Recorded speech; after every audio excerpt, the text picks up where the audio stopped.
Hi കുട്ടീസ്, എല്ലാവർക്കും പുതിയൊരു വീഡിയോയിലേക്ക് സ്വാഗതം. അപ്പോൾ ഇന്ന് നമ്മൾ ഉണ്ടാക്കാൻ പോണ സിമ്പിളായിട്ടുള്ളൊരു ടൈം ടേബിളാണ്.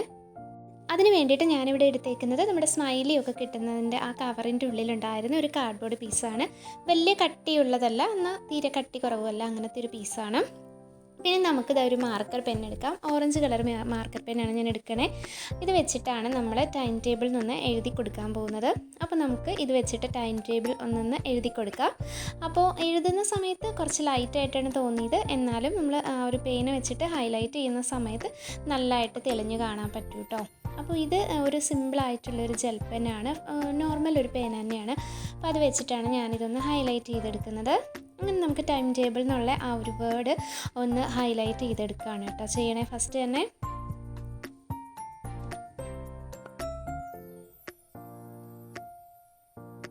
സിമ്പിളായിട്ട് ചെയ്തെടുക്കാൻ പറ്റുന്ന ഒരു ടൈം ടേബിൾ ഡിസൈൻ തന്നെയാണ് ഞാൻ ചെയ്യുന്നത്.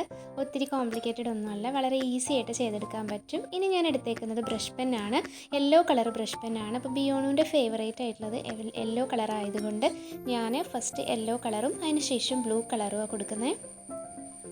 അപ്പോൾ രണ്ട് സൈഡും ഇതേപോലെ തന്നെ ഒന്ന് ഡെക്കറേറ്റ് ചെയ്തെടുക്കുകയാണ്.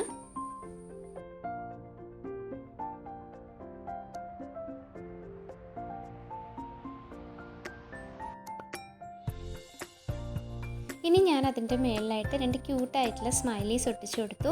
അതിനുശേഷം ഒരു സിമ്പിളായിട്ടുള്ള സ്കെച്ച് പെൻ വെച്ചിട്ട് നമ്മുടെ ഡേ ഉണ്ടല്ലോ, മൺഡേ ട്യൂസ്ഡേ എന്നൊക്കെയുള്ള അതൊന്ന് എഴുതി കൊടുത്തു. അതിനുശേഷം ഞാൻ പെൻസിൽ വെച്ച് ടൈം ടേബിൾ എഴുതിയിട്ടുണ്ടായിരുന്നു, അതൊന്ന് പേന വെച്ചിട്ട് തന്നെ ഹൈലൈറ്റ് ചെയ്ത് കൊടുക്കുകയാണ്. അങ്ങനെ അതും ഒന്ന് സെറ്റ് ചെയ്തു. അതിനുശേഷം നമുക്ക് ഇനി ചെയ്യാനുള്ളതെന്ന് പറഞ്ഞാൽ ബ്രഷ് പെൻ വെച്ചിട്ട് ഈ ഓരോ കോളം വിട്ടിട്ട് ഒന്ന് കളർ ചെയ്തെടുക്കുക എന്നുള്ളതാണ് കേട്ടോ. അപ്പോൾ നമുക്ക് ഏത് ഡിസൈനിലായാലും നമുക്ക് ഇഷ്ടമുള്ള പിക്ചേഴ്സൊക്കെ വേണമെന്നുണ്ടെങ്കിൽ വരച്ചു കൊടുക്കാം. അപ്പോൾ ഞാനിപ്പം പിക്ചേഴ്സൊന്നും ഉൾപ്പെടുത്തിയിട്ടില്ല, സിമ്പിളായിട്ടുള്ള ഒരു മോഡലിലാണ് ചെയ്തിട്ടുള്ളത്. അപ്പോൾ ഇത് ഒന്നിടവിട്ട കോളങ്ങളിലാണ് ഞാൻ ഇതുപോലെ കളർ ചെയ്ത് കൊടുക്കുന്നത്. അപ്പം നമുക്ക് വേണമെങ്കിൽ എല്ലാ കോളത്തിലും ഡിസൈൻ പല കളർ കൊടുക്കാം. അങ്ങനെയാണെങ്കിലും നല്ല ഭംഗി ഉണ്ടാവും. കൊടുക്കുമ്പോൾ ലൈറ്റ് കളേഴ്സ് കൊടുക്കാനായിട്ട് ട്രൈ ചെയ്യണം. കാരണം എന്താ വെച്ചാൽ നമ്മൾ എഴുതിയേക്കുന്നത് അല്ലെങ്കിൽ പിന്നെ നമുക്ക് വായിക്കാൻ പറ്റത്തില്ല.